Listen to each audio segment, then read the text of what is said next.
Masih seputar Miana, hari ini membahas perawatan Miana online. Yuk kita simak sama-sama.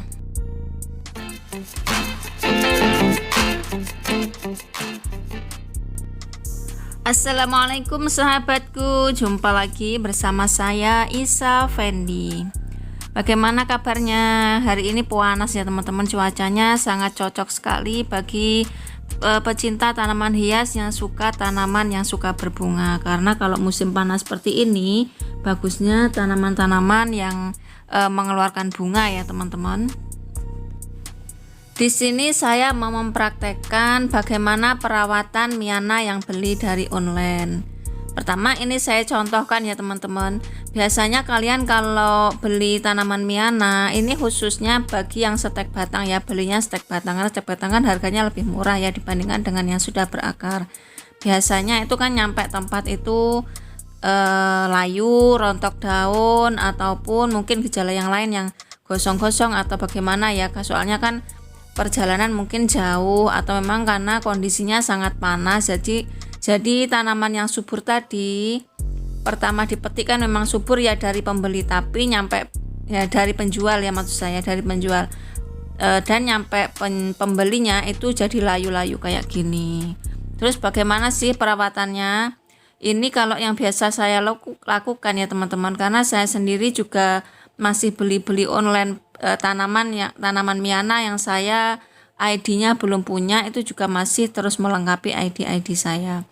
Biasanya ya teman-teman itu saya buka seperti ini, kemudian langsung saya tanam. Tapi karena mungkin teman-teman ada yang belum sempat nanam atau mungkin biar seger lagi tanamannya, itu bisa direndam dulu dengan air seperti ini, direndam dulu ya biar nanti seger lagi, kalau sudah seger baru ditanam. Mau dikasih tambahan B1 atau tidak itu enggak masalah ya teman-teman, air biasa saja juga bisa, nanti juga bisa seger lagi kok teman-teman. Misalkan teman-teman nggak punya B1 gitu ya, itu air biasa saja juga bisa. Tapi kalau saya itu langsung saya tanam dalam kondisi layu tadi, karena pikir saya kan waktu itu juga juga uang ya, jadi daripada 2 kali kerja itu lebih baik ya sekalian lah daripada nanggung gitu. Saya potong-potong kemudian langsung saya tancepin, toh nantinya 1-2 hari dia juga akan seger lagi. Tanaman Miana ini sangat gampang ya teman-teman, jadi misalkan tidak dikasih B1 pun dia stresnya hanya layu saja, hanya rontok saja, tapi untuk tumbuh tunasnya itu lebih cepat daripada tanaman yang lain seperti Vinca itu kalau perjalanan jauh, kalau nanti tidak direndam dulu dengan vitamin B1 dia susah hidupnya. Kemarin ada yang berkomentar, Kak siapa ya, Kak Fitri atau Kak siapa itu juga ada yang berkomentar kalau dia biasanya direndam dulu sampai keluar akar baru ditanam. Itu teman-teman bisa juga ditirukan seperti itu ya teman-teman. Tapi kalau saya sih lebih baik langsung ditanam, soalnya kan daripada 2 kali kerja, pikir saya seperti itu. Karena saya kalau ngerendam itu sering lupanya ya teman-teman, sering lupanya, jadi biasanya sampai busuk-busuk seperti itu. Jadi lebih baik itu kalau menurut saya langsung ditanam aja. Kenapa saya potong jadi 2 seperti ini? Ini saya punya alasan ya teman-teman, karena kalau misalkan yang satunya mati, yang satunya kan ada yang hidup, ada cadangan. Yang kedua, karena kalau batangnya yang langsung ditanam kondisi panjang seperti tadi, itu kan batangnya agak tua ya teman-teman. Batang agak tua tadi sulit untuk menumbuhkan akar daripada batang yang muda. Ini saya menggunakan media tanah dengan sekam biasa aja. Tanahnya sudah saya basahi, tempatnya juga ada sinar mataharinya ya, ndak terlalu teduh, ndak. Cuma di sini sinar mataharinya ndak full, jadinya tanaman kalau layu hanya siang saja, nanti sore juga akan seger lagi. Jadi ndak panas gitu, ndak ya teman-teman. Ini kena sinar matahari sore saja. Ingat ya, kalau medianya itu jangan dicampur dengan pupuk kandang dulu, karena kalau dicampur dengan pupuk kandang nanti biasanya akan mengakibatkan busuk batang atau batangnya tidak bisa berakar. Susah sekali berakar ya teman-teman, karena mungkin terlalu panas seperti itu. Kalau misalkan kalian mau dipotong jadi 4 bagian atau 5 bagian juga tidak masalah, kecil-kecil itu juga bisa hidup ya teman-teman. Misalkan kalian mau lebih cepat lebih jadi banyak gitu ya, itu dipotong kecil-kecil juga enggak masalah.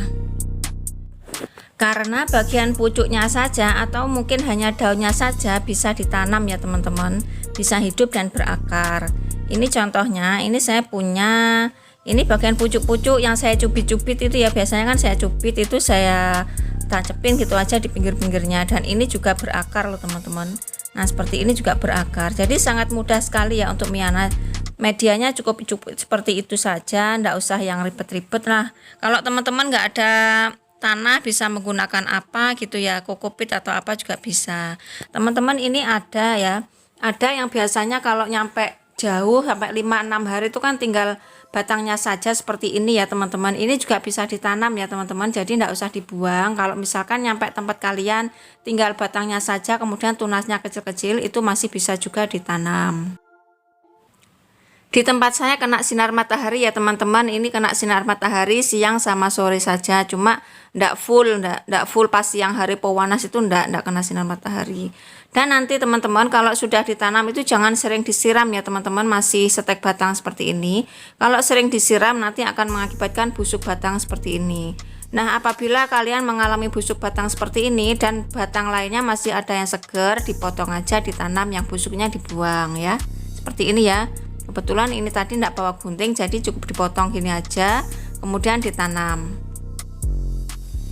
Busuk batang seperti ini itu diakibatkan karena sering disiram ya teman-teman, karena memang ada tanaman miana yang disiram banyak itu bagus atau tidak masalah gitu ya, tapi ada juga yang jenis miana yang sering disiram itu malah menjadi busuk. Jadi saya sarankan kalau masih setek batang, masih layu-layu, siramnya sehari sekali saja, atau kalau memang tanahnya masih basah itu tidak perlu disiram.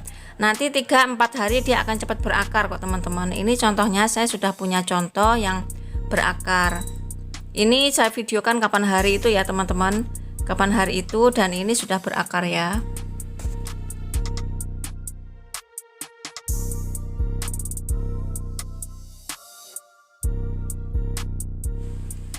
Sehari layu itu biasa teman-teman, itu ada yang layu juga, yang baru nancepin juga layu, tapi esok harinya dia seger, sore harinya seger, siang harinya layu, itu biasa ya. Nanti ditunggu sampai 3 hari, kalian lihat pasti sudah berakar. Nah kalau kalian tanaman kalian sudah segar seperti ini, entah itu sudah berakar atau belum, itu bisa langsung di pruning aja bagian pucuknya, diambil seperti ini, dicubit seperti ini ya teman-teman, diambil biar nanti cepat bercabang, biar cepat bercabang dan kemudian rimbun. Kalian bisa juga kalau sudah berakar bisa juga langsung memindahkan ke pot yang lebih besar, istilahnya repotting ya. Kalau sudah dipindah, kemudian tadi sudah berakar ya, sudah berakar dipindah, nah seperti ini sudah bisa dipupuk ya, pupuknya sedikit aja, dosis rendah, dicairkan lebih bagus ya teman-teman untuk NPK. Kalau nanti tanamannya agak besar ya dosisnya agak ditambah. Jadi seperti itu tadi cara perawatan miana yang beli dari online. Kalau tanaman miana yang sudah berakar belinya lebih mudah ya, tinggal pindahkan aja. Mungkin layu 1 hari itu biasa, tapi nantinya juga akan seger lagi. Selamat mencoba, semoga bermanfaat, jangan mudah menyerah dan tetap semangat. Jangan lupa subscribe, like, share, dan komen. Sampai ketemu lagi di video selanjutnya. See you next, bye-bye.